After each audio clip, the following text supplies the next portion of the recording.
സാറേ നമസ്കാരം. നമസ്കാരം. ബി ജെ പി എന്ന് പറയുന്ന പാർട്ടിയെ ബി ജെ പിക്ക് അകത്തുള്ളവർ മാത്രമല്ല ഇപ്പോൾ വിമർശിക്കുന്നത്, ബി ജെ പിക്ക് പുറത്തുള്ള സാമുദായിക നേതാക്കൾ പോലും വിമർശിച്ചു തുടങ്ങിയിരിക്കുകയാണ്. വെള്ളാപ്പള്ളി നടേശൻ കണിച്ചുകുളങ്ങര ദേവസ്വം സ്കൂളുകളുടെ ഒരു പരിപാടിയുമായിട്ട് ബന്ധപ്പെട്ട് ബി ജെ പി വിമർശിച്ചത് ഒരു കടുകട്ടി വിമർശനമായിപ്പോയി. അദ്ദേഹം പറയുന്നത് ബി ജെ പി അലവലാതി പാർട്ടിയായി മാറി എന്നാണ് പറയുന്നത്. വാളെടുത്തവരെല്ലാം ബി ജെ പിയിൽ വെളിച്ചപ്പാടായി മാറി എന്ന് പറയുന്നു.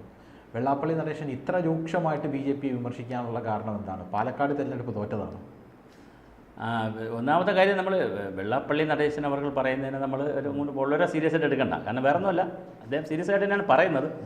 പക്ഷേ അദ്ദേഹം വീണ്ടും സർക്കാസ്റ്റിക്കായിട്ട് പറഞ്ഞ അടുത്ത പെട്ടെന്നുണ്ടാകുന്ന അദ്ദേഹം ആളൊരു നിഷ്കളങ്കനാണ്. ഞാൻ പലപ്പോഴും അദ്ദേഹത്തിൻ്റെ പ്രസ്താവന ശ്രദ്ധിച്ചു. അദ്ദേഹം ഒരു ഭയങ്കരമായ ഒരു എന്താ പറയുക, ഒരു അപകടകാരി എന്നുള്ള ആ നിലയിലുള്ള ആളല്ല. അപ്പോൾ അല്ല നിഷ്കളങ്കനാണ്. അദ്ദേഹത്തിൻ്റെ ലേഖനങ്ങളൊക്കെ നമ്മൾ വായിച്ചാൽ അപ്പോൾ പറയാനുള്ളതങ്ങ് പച്ചയ്ക്ക് പറയും. ചാനൽ ആര്, നീ ആര് എന്ന് ചോദിച്ചാൽ ശരി നിനക്കുള്ളത് ഇല്ലാതെ അങ്ങനെയൊക്കെ പച്ചയ്ക്ക് പറയും. നയനാരിൻ്റെ ഒരു മോഡലാണ്. അപ്പോൾ അദ്ദേഹത്തിന് അപ്പോൾ ഉണ്ടാകുന്ന അസ്വസ്ഥതകൾ അപ്പോൾ അദ്ദേഹം പറയും. അതാണ് അദ്ദേഹത്തിൻ്റെ ശൈലി. ഒന്ന് ഒളിച്ചു വെച്ച് അങ്ങനെ പോകുന്നത് ശരിയല്ല. രണ്ടാമത്, ഈ വെള്ളാപ്പള്ളി നടേശൻ അവരെ സംബന്ധിച്ചിടത്തോളം, അദ്ദേഹത്തെ സംബന്ധിച്ചിടത്തോളം പലപ്പോഴും അദ്ദേഹത്തിന് ഒരു അർഹിക്കുന്ന ഒരു സംവിധാനം കിട്ടുന്നില്ല എന്നൊരു തോന്നലുണ്ട് അദ്ദേഹത്തിന്. ഈ പണ്ട് അങ്ങനെ ആയിരുന്നില്ല. പണ്ടൊരു തെരഞ്ഞെടുപ്പ് വന്നു കഴിഞ്ഞാൽ കോൺഗ്രസ് ആദ്യം എവിടെ പോകും? പരസ്യമായിട്ട് NSS ആസ്ഥാനത്ത് പോകും, വെള്ളാപ്പള്ളിയുടെ അടുത്ത് SNDPയുടെ അടുത്ത് പോകും. അവരങ്ങ് ഒരു ഒത്തുതീർപ്പ് ഉറപ്പിക്കും. പിന്നെയാണ് മുസ്ലിം ലീഗ്, ഇവർ മൂന്നുപേരും കൂടെ ഉറപ്പിച്ച്, പിന്നെ ക്രിസ്ത്യാനികൾ കൂടെ ഉണ്ടല്ലോ, മുസ്ലിം കേരള കോൺഗ്രസ് കൂടെ ഉണ്ടല്ലോ. അപ്പോൾ അവരെ പിന്നെ ഉറപ്പിക്കേണ്ട കാര്യമില്ല. ലീഗും ഉണ്ട്, ഈ രണ്ടും ഉറപ്പിക്കും. ഇടതുപക്ഷം എന്ത് ചെയ്യും? പരസ്യമായിട്ട് പോകില്ല. പരസ്യമായിട്ട് കുറേ ബഹളമൊക്കെ ഉണ്ടാക്കിയിട്ട് രഹസ്യമായിട്ട് അവരെ ഏതെങ്കിലും നേതാക്കളെ, റാപ്പുള്ള ഏതെങ്കിലും നേതാക്കളെ അങ്ങോട്ട് അയക്കും. അല്ലെങ്കിൽ സ്ഥാനാർത്ഥി രാത്രി പോകും, പകൽ പോകില്ല. ഇപ്പോഴാണ് ഈ പകലൊക്കെ പോയി, അങ്ങനെ ഇപ്പോൾ സരിനൊക്കെ പോയല്ലോ, പകൽ പോകുന്ന ഇപ്പോഴാണ്. പണ്ട് രാത്രിയേ പോകുള്ളൂ. ഒറ്റയ്ക്ക് എന്ന് പറഞ്ഞാൽ രഹസ്യമായിട്ടുള്ള പരിപാടിയുള്ളൂ. അപ്പം അതൊന്നും ഇപ്പോൾ നടക്കുന്നില്ല. ഇപ്പോൾ ഈ സ്ഥാനാർത്ഥിയായ ഉടനെയൊന്നും അങ്ങനെ ചെന്ന് അനുഗ്രഹമായ കാര്യങ്ങളൊന്നും അങ്ങനെ നടക്കുന്നില്ല. അപ്പോൾ ഒന്ന്. രണ്ടാമത്, ഈ മുസ്ലിങ്ങളോടുള്ള ഒരു താല്പര്യമുള്ളതുകൊണ്ടായിരുന്നു, അധിക താല്പര്യം വന്നു എന്ന് പറഞ്ഞാണ് പിണറായി വിജയനോടൊരു വല്ലാത്ത ഫൈറ്റിലേക്ക് പോയത്. ഒന്ന്. രണ്ടാമത്, ഈ BJP ഇപ്പോൾ ഈ ബഹളം ഉണ്ടാക്കണമെന്ന് പറഞ്ഞാൽ ഈ പറഞ്ഞ പോലെ പാലക്കാട് തിരഞ്ഞെടുപ്പായാലും ചേലക്കരയുടെ തിരഞ്ഞെടുപ്പായാലും വയനാട് തിരഞ്ഞെടുപ്പായാലും ഇദ്ദേഹത്തിനും അല്ലെങ്കിൽ SNDPക്കും ഒക്കെ ഒരു അർഹമായ ഒരു പ്രാതിനിധ്യം ഈ വന്ന് കാണുക. ഞാനീ പറഞ്ഞല്ലോ, അങ്ങനെ ഒരു ഞാനൊരു സമുദായത്തിൻ്റെ വലിയ നേതാവല്ലേ, എൻ്റെ കയ്യിലും ഞാൻ വിചാരിച്ചാൽ ഇപ്പോൾ എല്ലാവരും SNDP പറയും പോലെ അല്ലെങ്കിൽ വെള്ളാപ്പള്ളി പറയും പോലെ വോട്ട് ചെയ്യണമെന്നൊന്നും നിർബന്ധമൊന്നുമില്ല. അതൊക്കെ പണ്ടായിരുന്നു. ഇപ്പോൾ ആണെങ്കിൽ തിട്ടൂരം ഇപ്പോൾ പള്ളിയിൽ കൊടുത്താൽ പോലും, ഇടയലേഖനം വായിച്ചാൽ പോലും ആളുകൾ അങ്ങനെ വോട്ടൊന്നും ചെയ്യുന്നില്ല. അവരുടേതായ സ്വതന്ത്രമായ അഭിപ്രായം അവർ വോട്ട് ചെയ്യും. അങ്ങനത്തെ കാലമാണ്. എല്ലാം ചോദ്യം ചെയ്യപ്പെടുന്ന കാലമാണ്. അതുകൊണ്ട് വോട്ട് ബാങ്കെന്നൊന്നും പറയാൻ പറ്റില്ല. എങ്കിലും കുറേ വോട്ടുണ്ട്. SNDPക്ക് കുറച്ച് വോട്ടുണ്ടല്ലോ. അത് വെള്ളാപ്പള്ളിക്കും ട്രസ്റ്റിനും ഒക്കെ സ്വാധീനിക്കാൻ കഴിയുന്ന കുറേ വോട്ടുണ്ട്. അപ്പോൾ അത്രയും വോട്ടുള്ള ഒരാളിനെ ആ രീതിയിൽ ഡ്യൂ റെസ്പെക്റ്റ് ചിലപ്പോൾ കൊടുത്ത് കാണത്തില്ല. അല്ല, BDJS എന്ന് പറഞ്ഞൊരു പാർട്ടി രൂപീകരിച്ച ശേഷം BJP BDJSന് ഒട്ടും പ്രാധാന്യം കൊടുത്തില്ല എന്നൊരു തോന്നൽ. പക്ഷേ അത് ഈ BJPയുടെ ഒരു തന്ത്രമില്ലായ്മയാണ്. BDJSനെ പോലുള്ള ഒരാളിനെ കിട്ടിക്കഴിഞ്ഞാൽ ഒരു രാജ്യസഭ മെമ്പറൊക്കെ ആക്കി, ഇപ്പോൾ SNDP കൊണ്ടുവരണമെങ്കിൽ മൊത്തം കൊണ്ടുവരണമെങ്കിൽ BDJSന് അദ്ദേഹത്തിൻ്റെ രാജ്യസഭ മെമ്പറാക്കി ഒരു ടേം മിനിസ്റ്ററൊക്കെ ആക്കിയാൽ സംഗതി മാറുമല്ലോ. ഇപ്പോൾ CK ജാനുവിനെ കൊണ്ടുവന്നു. ഞാൻ ചോദിക്കുന്നു, CK ജാനു ഒരു ന്യൂനപക്ഷ കമ്മീഷൻ്റെ അല്ലെങ്കിൽ ഒരു ദളിത് കമ്മീഷൻ്റെ ഏതിൻ്റെയെങ്കിലും ഒരു സ്ഥാനത്തൊക്കെ കൊണ്ടുവന്നെങ്കിൽ, അപ്പോൾ PT ഉഷ കൊണ്ടുവന്നൊരു പൊളിറ്റിക്കലായിട്ട് പ്രയോജനമൊന്നുമില്ല. സ്പോർട്സ് പരമായിട്ട് ചില കാര്യങ്ങളുണ്ടെന്ന്. CK ജാനുവിനായിരുന്ന അതുപോലെ വേറെ എന്തെങ്കിലും, CKന് സ്പോർട്സ് കൊടുക്കാൻ പറ്റത്തില്ല, വേറെ അതിൽ സീറ്റ് കൊടുത്തെങ്കിൽ ആ ഒരു വിഭാഗം ഇങ്ങ് വരുമല്ലോ അധികാരത്തിൽ.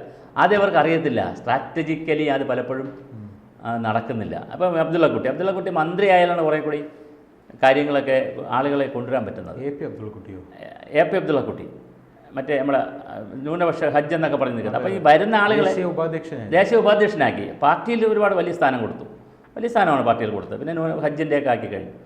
പക്ഷേ CK ജാനുവിനൊന്നും അങ്ങനെ പ്രയോജനപ്പെടുത്തിയില്ല. അപ്പം BDJSകാരും പ്രതീക്ഷിച്ചിരിക്കും മകൻ ഇങ്ങനെ ഒരു അച്ഛൻ. തുഷാർ വെള്ളാപ്പള്ളി ഒരുപാട് പ്രതീക്ഷിച്ചു ഒരു MP സീറ്റിന് രാജ്യസഭ കിട്ടിയില്ല. അപ്പം മാത്രമേ വെള്ളാപ്പള്ളി ആഗ്രഹിച്ചാണ് മോനിങ്ങൻ്റെ പാർട്ടി ഉണ്ടാക്കി BJPയിലൂടെ നിൽക്കണേ, എന്തെങ്കിലും കിട്ടട്ടെ എന്നൊക്കെ. അധികാരം ഒരു പ്രധാന ഘടകമാണല്ലോ. അപ്പോൾ അതുകൊണ്ട് പിന്നെ ഇപ്പം ഞാനിപ്പോൾ എന്തെങ്കിലും കിട്ടട്ടെ എന്നൊരു വാക്ക് പറഞ്ഞില്ലേ, ഇതാരെങ്കിലും കുത്തിപ്പിടിച്ച് വെള്ളാപ്പള്ളിയുടെ അടുത്ത് അവൻ ആരാ എന്താ പറഞ്ഞ് എന്തെങ്കിലും കിട്ടട്ടെ എന്ന് പറഞ്ഞു അവൻ ആരാടാ എന്നൊക്കെ ചോദിക്കും. ഇതൊരു ശൈലിയാണ് പുള്ളിയുടെ, മനസ്സിലായില്ല? പുള്ളിയുടെ ഒരു വേറൊരു ശൈലിയാണ്. പക്ഷേ പുള്ളി ആർക്കും അങ്ങനെ ഒരു അപകടകാരിയൊന്നുമില്ല. അപകടകാരിയായ സമുദായ നേതാവൊന്നും. പിണറായി വിജയനെ പേടിക്കുന്നുണ്ടോ വെള്ളാപ്പള്ളി? അതെന്താണെന്ന് വെച്ചാൽ ഇദ്ദേഹത്തിന് കുറച്ച് കേസുകൾ വന്നു പോയി. ഈ അവരുടെ ഈ മറ്റേ മൈക്രോ ഫിനാൻസുമായി ബന്ധപ്പെട്ട് കുറച്ച് കേസുകൾ വന്നുപോയി. ആ ഫയലൊക്കെ പലരുടെ കയ്യിലും ശരിയായാലും തെറ്റായാലും പലരുടെ കയ്യിലും ഉണ്ട്. അത് ഇടയ്ക്കിടയ്ക്ക് ഇങ്ങനെ കോടതിയിൽ പൊങ്ങിയൊക്കെ വരും. അപ്പോൾ അത് ഈ പറഞ്ഞ ഒരു സമുദായ നേതാവല്ലേ അത്. അപ്പോൾ കേസ് മരണവുമായി ബന്ധപ്പെടുത്തിയും പലതും കേൾക്കുന്നുണ്ട്, ഒരുപാട് കാര്യങ്ങൾ കേൾക്കുന്നു. വെള്ളാപ്പള്ളി എപ്പോൾ ബി ജെ പിയിലോട്ട് പോകുമെന്ന് പറഞ്ഞാൽ ഉടനെ ഈ 2-3 കേസുകൾ എടുത്തിട്ട് എന്തെങ്കിലും എടുത്തിട്ട് അങ്ങോട്ടും ഇങ്ങോട്ടൊക്കെ പറഞ്ഞ് അദ്ദേഹത്തെ ഒന്ന് വെള്ളാപ്പള്ളി പിണറായി ഒന്ന് നോട്ട് ചെയ്ത് വെച്ചിട്ടുണ്ട്. പിന്നെ തീർച്ചയായിട്ടും നോട്ട് ചെയ്തിട്ടുണ്ട്. അതിപ്പോൾ അങ്ങോട്ടും ഇങ്ങോട്ടും പൊളിറ്റിക്സിൽ അങ്ങനെയാണല്ലോ, എപ്പോഴും അങ്ങനെയാണല്ലോ. ഒരു പ്രസ്താവന നടത്തുമ്പോൾ ഉടനെ തന്നെ 2 ഫയൽ ഇങ്ങോട്ട് എടുത്തിട്ടുണ്ട്. ഏതെങ്കിലും അങ്ങനെ ഭരണത്തിലിരിക്കുന്നവരെ സംബന്ധിച്ചിടത്തോളം ഒരു വിജിലൻസോ അല്ലെങ്കിൽ എപ്പോഴും അവർ ഒരു കേസൊക്കെ ഉണ്ടാക്കാനൊന്നും ഒരുപാട് സമയം വേണ്ടല്ലോ. തെളിവെടുക്കാനോ ഒരു കേസ് തടഞ്ഞു വെക്കാനോ അഫിഡവിറ്റ് സമയത്ത് കൊടുക്കാതിരിക്കാനോ പിന്നെ പബ്ലിക് പ്രോസിക്യൂട്ടറൊക്കെ സമയത്ത് കോടതിയിൽ ഒരു കേസിന് ഹാജരാവായിരുന്നാൽ മതി, മറ്റവർക്ക് ആനുകൂല്യം കിട്ടും. ഒരു അഫിഡവിറ്റ് ഒന്ന് മാറ്റി വെച്ചാൽ മതി, ഒരു സ്റ്റേറ്റ്മെൻറ്റ് കൊടുക്കാൻ സമയം ചോദിച്ചാൽ മതി. ഇപ്പോൾ കോടതിയിൽ ചെല്ലുമ്പോൾ കോടതിയിൽ നിന്ന് കേസ് എടുക്കുകയാണ്, അല്ലെങ്കിൽ 10-ാം തീയതി കേസ് എടുത്തു, അല്ലെങ്കിൽ ഡിസംബർ 10-ന് കേസെന്ന് പറയുന്നത്. കേസ് സംസാരിച്ച് വരുമ്പം ഗവൺമെൻറ്റിൻ്റെ വക്കീൽ പറയണം, പിള്ളേർ പറയണം ഞങ്ങൾക്ക് 1 മാസം കൂടെ സമയം തരണം എന്ന് പറഞ്ഞാൽ കോടതി കൊടുക്കില്ല എന്ന് പറയാൻ കൂല. ശരി 1 മാസം കൂടെ തന്നിരിക്കുന്നത്. അപ്പോൾ ചെന്ന് പറയും ഞങ്ങൾക്ക് 1 മാസം പോരാ 2 മാസം കൂടെ വേണം. ഇത് വേറൊന്നും കാര്യമില്ലല്ലോ. അങ്ങനെ ലാവലിൻ കേസൊക്കെ അങ്ങനെയല്ലേ പോകുന്നത്, എത്രമാത്രം ഇങ്ങനെ പോകുന്നു. അപ്പോൾ അങ്ങനെ കൊണ്ടുപോകാൻ പറ്റും. കേസ് ഇങ്ങനെ നെവർ എൻഡിങ് ആയിട്ട് കൊണ്ടുപോകാൻ പറ്റും. പക്ഷേ അങ്ങനെയൊക്കെയുള്ള സപ്പോർട്ടൊക്കെ ഇവർ പ്രതീക്ഷിക്കും. ആ സപ്പോർട്ടിന് മാറ്റം വരുമ്പോൾ ഭരണാധികാരികളുടെ ബഹളം ഉണ്ടാക്കും.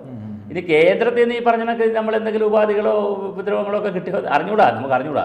ഇന്ത്യയിലായി നടക്കുന്ന ചർച്ചകളിൽ കുറിച്ച് മാത്രമല്ല മുസ്ലിം ലീഗിനെ കുറിച്ചും വെള്ളാപ്പള്ളി നടേശൻ അത് വേറൊരു സംവിധാനമാണ്. അത് പുള്ളിക്ക് പുള്ളി കുറച്ചു കാലം കൊണ്ടേ ലീഗിനെ ഇങ്ങനെ അത് മുസ്ലിം ലീഗ് എന്ന് പറയുന്നത് മുസ്ലിങ്ങളുടെ കൂട്ടായ്മയാണ്, അതൊരു മതേതര പാർട്ടിയല്ല, അതുകൊണ്ടാണ് വർഗീയ പാർട്ടിയാണെന്ന് ഞാൻ പറയുന്നത്. സംവരണ സീറ്റിലൊഴികെ എല്ലായിടത്തും സാമുദായിക അംഗങ്ങളെ മാത്രമാണ് ലീഗ് മത്സരിപ്പിക്കുന്നത് എന്നൊക്കെയാണ് വെള്ളാപ്പള്ളി. ലീഗിന് വെള്ളാപ്പള്ളിക്ക് പേടിയാണ്. അതെ, കാരണം വെച്ചാൽ അത് കുറച്ചു കാലം കൊണ്ട് ഈ പ്രീണനം അല്ലെ മുസ്ലിങ്ങളെയാണ് കൂടുതൽ പ്രീണിപ്പിച്ച് ഇടതുപക്ഷ വോട്ട് തട്ടാൻ നേടുന്നുണ്ടോ എന്നൊരു ശ്രമമുണ്ട്. കോൺഗ്രസ്സുകാർ മുസ്ലിങ്ങളെ പ്രീണിപ്പിക്കുന്നു എന്നുള്ളത് അദ്ദേഹം എസ്റ്റാബ്ലിഷ് ആയിട്ട് പറയുന്നതാണ്. കോൺഗ്രസ്സുകാർ ലീഗിനെ കൂടെ നിർത്തി മുസ്ലിങ്ങളെ പ്രീണിപ്പിച്ച് കൂടെ നിർത്തുന്നു. ഇടതുപക്ഷക്കാർ ആളുകളെ കൊണ്ടുവന്നുകൊണ്ട് പ്രീണിപ്പിക്കാൻ ശ്രമിക്കുന്നു. ഇത് രണ്ടും പുള്ളിക്ക് അഭിപ്രായമുള്ളതാണ്. മനസ്സിലായി. ഇപ്പോൾ പ്രത്യേകിച്ച് വക്കഫ് നിയമം ഇതൊക്കെ വക്കഫിൻ്റെ പ്രശ്നങ്ങളൊക്കെ വന്നപ്പോൾ വെള്ളാപ്പള്ളിക്ക് ആ ഒരു അഭിപ്രായമുണ്ട്, സ്ട്രോങ് ആയിട്ടുണ്ട്. എല്ലാ സ്ഥാനങ്ങൾ കൊണ്ടുപോകുന്നു. കാരണം ഇപ്പോൾ വേറെ പ്രശ്നം എന്തറിയാമോ, ഇപ്പോൾ ഒരു 5 PSC മെമ്പർ വന്നു ഉടൻ തന്നെ വെള്ളാപ്പള്ളിയുടെ അടുത്ത് ആളുകൾ ചോദിക്കും നമുക്ക് എത്ര കിട്ടി, എല്ലാവരും ചോദിക്കും. അപ്പം NSSൻ്റെ അടുത്ത് നമുക്ക് എത്ര കിട്ടി. അതിന് വേറെ കാര്യം തരാം. VS അച്യുതാനന്ദന് അങ്ങനെ വലിയ ജാതിയൊന്നും ഉള്ള ആളല്ലല്ലോ, ഈഴവയുടെ പ്രതിനിധിയായിട്ടല്ലല്ലോ VS മുഖ്യമന്ത്രി ആയത്. പക്ഷേ അദ്ദേഹം മുഖ്യമന്ത്രി വെള്ളാപ്പള്ളി ഒരു അടിയടിച്ചു. എങ്ങനെ ഒന്നുമില്ലല്ലോ, അയാൾ ഈഴവനല്ലേ. ഇന്ന് ഒന്നുമില്ലെങ്കിലും അദ്ദേഹം അച്യുതാനന്ദൻ ഈഴവനല്ലേ എന്നാണ് എന്ന് പറഞ്ഞാൽ അങ്ങനെയുണ്ട്, അങ്ങനെ ചിന്തിക്കുന്നുണ്ട്. യുക്തിവാദിയാണെങ്കിലും നമ്മുടെ സമുദായത്തിൽപ്പെട്ട ആളാണെങ്കിൽ നമുക്കൊരു ക്രെഡിറ്റ് ഉണ്ടല്ലോ എന്നുള്ള ആ തരത്തിലൊക്കെ ചിന്തിക്കും കേട്ടോ. അപ്പോൾ അതുകൊണ്ട് ജാതി ചിന്ത എന്നൊക്കെ പറയുന്നത് നമ്മളീ പറയുന്ന പോലെ ഒരു സാധനമൊന്നും, അത് ലഹരി പോലെ ഇങ്ങനെ മനുഷ്യൻ്റെ മനസ്സിൽ നിൽക്കുന്നതാണ്, മസ്തിഷ്കത്തിൽ നിൽക്കുന്നതാണ്, മനസ്സിലുമല്ല തലച്ചോറിലുണ്ടത് ജാതിയൊക്കെ. അപ്പോൾ അതുകൊണ്ട് സ്വാഭാവികമായിട്ട് വെള്ളാപ്പള്ളിയെ സംബന്ധിച്ചിടത്തോളം ഇപ്പോൾ എന്തെങ്കിലും പറഞ്ഞതിൽ എന്തെങ്കിലും അല്ലെങ്കിൽ വിചാരിച്ച സ്ഥാനാർത്ഥിയെ കൊടുക്കുക പറഞ്ഞാൽ ചിലപ്പോൾ അതേ വേറെ ആരെങ്കിലും സ്ഥാനാർത്ഥിയായിട്ട് പറഞ്ഞിരുന്നോ നമുക്കറിയില്ലല്ലോ. കാരണം ഈ കൃഷ്ണകുമാറിൻ്റെ സ്ഥാനാർത്ഥിത്വം വലിയൊരു പ്രശ്നമായിരുന്നല്ലോ. അവിടെ വലിയ എതിർപ്പോടുകൂടിയാണ് കൃഷ്ണകുമാർ മത്സരിക്കാൻ പോയത്. എന്നാൽ ഈ ഒരു ഉപതെരഞ്ഞെടുപ്പിൽ കൃഷ്ണകുമാർ മാറി നിൽക്കാനുള്ളതായിരുന്നു. സകലയിടത്തും കയറി മത്സരിക്കണമെന്ന് കൃഷ്ണകുമാർ വിചാരിക്കേണ്ടായിരുന്നു. ഇപ്പോൾ തന്നെ എന്തോ ഒരു കലാപം അതിനകത്ത് നടക്കുന്നത്, യാതൊരു കാര്യമില്ല. ഒരു 1.5 വർഷത്തേക്കുള്ള ഉപതെരഞ്ഞെടുപ്പിൽ തോറ്റെന്ന് പറഞ്ഞിട്ട് ഇങ്ങനെ ഒരു കലാപമുണ്ടോ? അപ്പോൾ അതാണ് അവരുടെ ഒരു ശൈലി. അപ്പോൾ അതുമൊക്കെ പ്രശ്നമാണ്. അപ്പോൾ വെള്ളാപ്പള്ളി ഈ പറഞ്ഞ പോലെ അദ്ദേഹത്തിന് എന്തോ ഒരു അലോസരം വന്നു. പിന്നെ അലോസരം വന്ന ഒരു ഗുണമുണ്ട്, പുള്ളി കണ്ണടച്ച് അങ്ങനത്തെ അങ്ങ് പറയും. അതിനകത്ത് ലാംഗ്വേജിലും ഭാഷയിലും ഒരു ഒത്തുതീർപ്പില്ല, ആ ശൈലിയിലും ഒത്തുതീർപ്പില്ല, ബോഡി ലാംഗ്വേജിലൊക്കെ ഒത്തുതീർപ്പില്ല. നമ്മൾ കണ്ടു നോക്കണം. ഭയങ്കര ബോൾഡാണ് കേട്ടോ. അപ്പോൾ അതുണ്ട് വെള്ളാപ്പള്ളിക്ക്. അപ്പോൾ അത് നമ്മൾ എന്താണെന്ന് വെച്ചാൽ രാഷ്ട്രീയമല്ലേ, രാഷ്ട്രീയത്തിലും മതവും ഇതുമായിട്ടൊക്കെ ജാതിയായിട്ടൊക്കെ ചേർന്ന് വരുന്നതാണ്. ഹിന്ദു ഐക്യത്തെ സംബന്ധിച്ചൊക്കെ പുള്ളി പറയും. പുള്ളി NSSനെ പറയുമ്പം പോലും ഹിന്ദു ഐക്യം ചിലപ്പം ഒരു വശത്ത് ഐക്യം പറയും, മറുവശത്ത് NSSനെ നാഗശികാന്ത് എതിർക്കും. ഏതെങ്കിലും ഒരു സീറ്റ് ഒരു ദേവസ്വം ബോർഡോ അത് ഏതെങ്കിലും ഒന്നൊരു നായർക്ക് കിട്ടിക്കഴിഞ്ഞാൽ ഉടൻ തന്നെ നമുക്ക് തന്നില്ല, ഈഴവരുടെ എണ്ണ എടുക്കൂ, തലയെണ്ണ എടുക്കൂ എന്നൊക്കെ പറയും. സമുദായത്തിന് വേണ്ടി വർത്തമാനം പറയുന്നതാണ്. ആ ഉച്ചത്തിൽ പറയുന്ന കൂട്ടത്തിൽ കണ്ണടച്ചെന്ത് ചെയ്യും, പറയണ ഭാഷയ്ക്കൊന്നും ഒരു കാണിക്കില്ല. അല്ലെങ്കിൽ പിന്നെ ഒരു ദേശീയ പാർട്ടി, രാജ്യം ഭരിക്കുന്ന പാർട്ടി നോക്കി അലവലാതി പാർട്ടി എന്നൊക്കെ പറയാൻ പറ്റും. അങ്ങനെ പറയണമെങ്കിൽ ഒരു ധൈര്യമാണ്. അത് വേറൊരു മനസ്സാണ്. അങ്ങനെയുള്ള മനസ്സായതുകൊണ്ടാണ് മറ്റുള്ളവർ എന്ത് ചെയ്യാത്തത്, അതിനെ ആ രീതിയിൽ കൈകാര്യം ചെയ്യും, കയറി അറ്റാക്ക് ചെയ്യാതെ വരുന്നത്. അതൊരു വെഞ്ചൻസിലേക്കൊന്നും പോകുന്നില്ല പുള്ളിയുടെ സംഭാഷണം. അപ്പം നോക്കാം നമുക്ക് എന്താ പുള്ളി ഉദ്ദേശിക്കണമെന്ന് അറിയില്ല. 2 ദിവസം കഴിയുമ്പോൾ അറിയാൻ പറ്റും. ഞാൻ അങ്ങനെ പറഞ്ഞത് ഇങ്ങനെയാണെന്നൊക്കെ പറഞ്ഞിട്ട് 2 ദിവസം കഴിയുമ്പോൾ പുള്ളി എന്ത് ചെയ്യും, ഇതിനകത്ത് പറയും, ചിലപ്പോൾ മാറ്റി പറയുകയും ചെയ്യും. BJP ജയിക്കട്ടെ എന്ന് തന്നെ പറയും. അതുകൊണ്ട് പുള്ളിയുടെ ഒരു സ്റ്റാൻഡ് എന്ന് പറയുന്നത് അതൊരു കാലുമാറ്റമല്ല, പ്രശ്നാധിഷ്ഠിതമാണ് പുള്ളി പലപ്പോഴും. ഭയങ്കര മൂഡ് സ്വിങ്സ്. അതെ അതെ അതെ, ഒരു ക്യാരക്ടറാണ്, ഒരു ക്യാരക്ടറിൻ്റെ പ്രശ്നമാണത്. അപ്പോൾ പ്രശ്നമല്ല, ഒരു പെക്യുലാരിറ്റിയാണ്, ഒരു പ്രത്യേകതയാണ്, അതൊരു വേറൊരു ക്യാരക്ടറാണ്, ഒരു സംഭവമാണത്. Thank you sir. Okay, thank you. Okay, കൂടുതൽ വാർത്തകളും വിശേഷങ്ങളും നിങ്ങളിലേക്ക് എത്താൻ ABC മലയാളം സബ്സ്ക്രൈബ് ചെയ്യുക, ബെൽ ബട്ടണും അമർത്തുക.